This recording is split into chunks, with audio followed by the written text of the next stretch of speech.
Mark chapter 4, verse 35 to 41, page 1197. A storm. That evening, Jesus said to his disciples, "Let's cross the east side."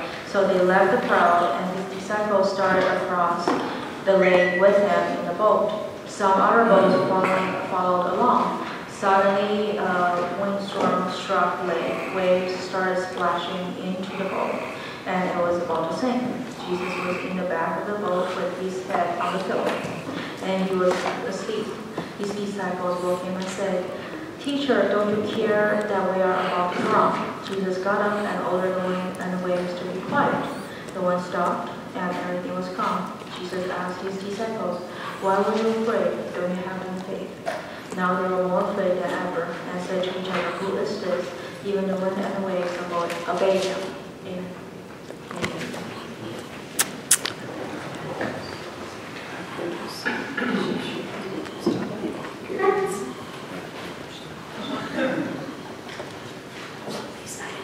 Imagine if you were the one who was in that boat, and all of a sudden the storm comes up. We've had storms around here, haven't we? It knocked down power poles too. You know how scary a storm can be. And then the waves are lapping. And the boat is certainly not a luxury liner, so it doesn't have the quality that a large ship would have. And they're pretty scared, aren't they? And here's Jesus, you know, lying back there on his pillow, comfy, and the thing is rocking back and forth. So they wake him up, and it's like, "What are you all worried about? Hey, calm down."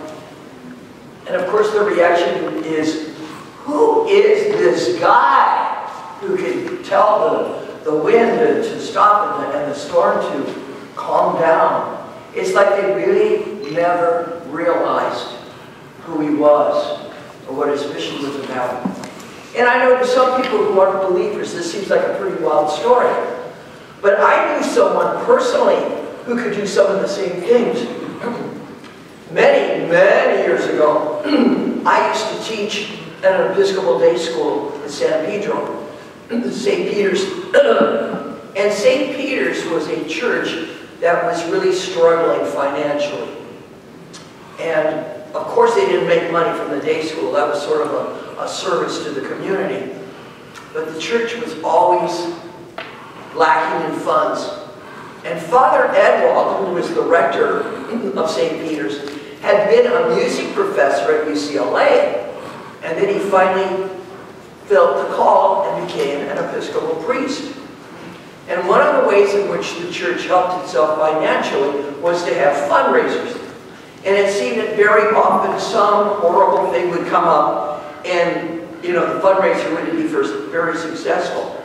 Well, I was there one Saturday, and it was raining. I mean, really, really raining. And they were going to have like an outdoor, like a craft day or something like that, you know, with the booths and everything. And it's like, oh no, what are we going to do? Why are you so worried? It's like, because it's raining, it's pouring, and we're having an outdoor kind of a festival thing. Oh, don't worry about it. So he'd get there, and I watched him, so I've seen it with my own eyes, and he'd just, "God, please, you know we need your help. I really appreciate it." The rains would stop. And I'm not kidding. Around there would be rain. But right there over the grounds, around the church area, no rain. Now this wasn't the first time he had done something like that. Like, oh, because I came from a family that would never believe anything like that. But if they'd seen it for themselves, it was like, okay, I don't want to touch that. But he did. And so was Jesus. He was able to do that because of his absolute connection with God and absolute perfect faith. There are many metaphors for boats. One of them is rescue. And I was just reading a story in the upper room about a young woman who, when she was a girl, this was in the country of Colombia, used to sell gourds. You know what a gourd is? That were painted, very decorative, and they'd have like these artisan craft places where they could sell their goods. And she and her little sister were the ones that would take care of that. They would have gourds that were painted by their parents, and then they would sell them. And one Saturday, there was this dog that came up out from nowhere, and it was horrible. I mean, just all the poor little, it was skinny and full of thingies and really looking awful. And so, they took pity on the dog, and they could tell it was hungry. So they gave the dog some food, and the dog seemed to be doing a little bit better. And then when she went to lunch at her home, then the sister took care of the dog and vice versa. And of course, they had to take the dog home, right? Now, these people were not poor, so they were able the next day to go to a veterinarian.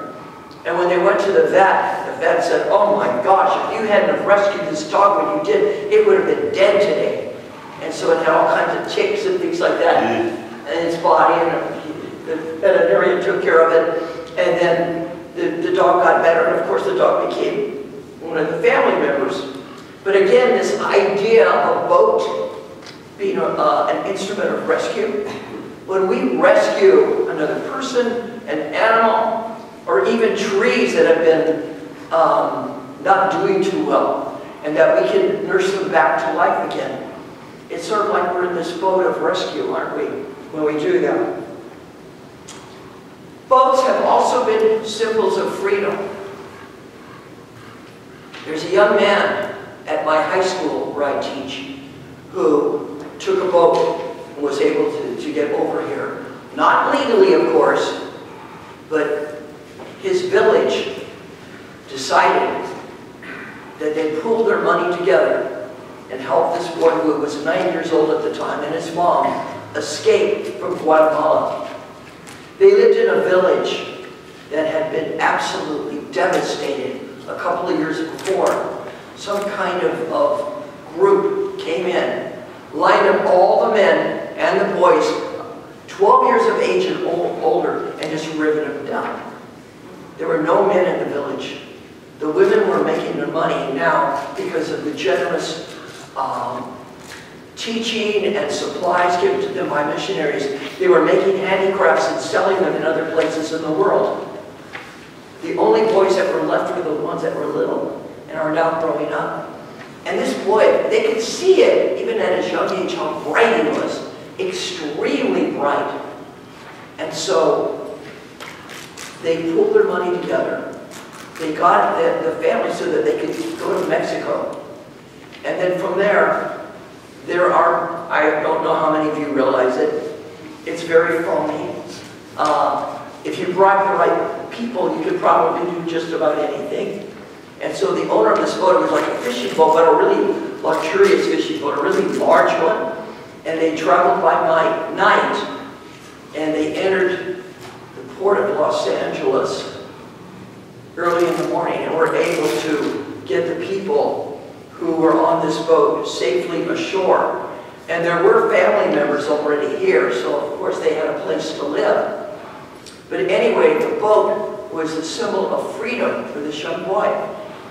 And I don't know how the Dreamer Bill acts, or how old you have to be to get into it, but he was taken illegally to the United States when he was 9 years of age. He went to school. They settled in Baldwin Park. He graduated with a 4.4 because he took AP classes. Grade point average. Very impressive. He got a Gates Scholarship. Any of you familiar with the Bill and Melinda Gates Scholarship? They paid for everything. Your tuition, your books and supplies, boarding and room and board, because that's very expensive, for more than 4 years of college. If you want to go on and with an advanced degree, it'll pay for that. And that scholarship is earmarked for people whose parents have never gone to college. And he was a recipient of a Gates Scholarship, and he's now entering Dartmouth University on this Gates Scholarship. Doesn't have to worry about money. Very, very nice, polite, bright boy, and I'm really, really happy for him.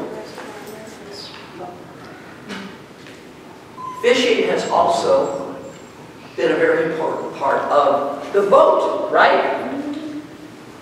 It takes a boat to go out there and catch fish.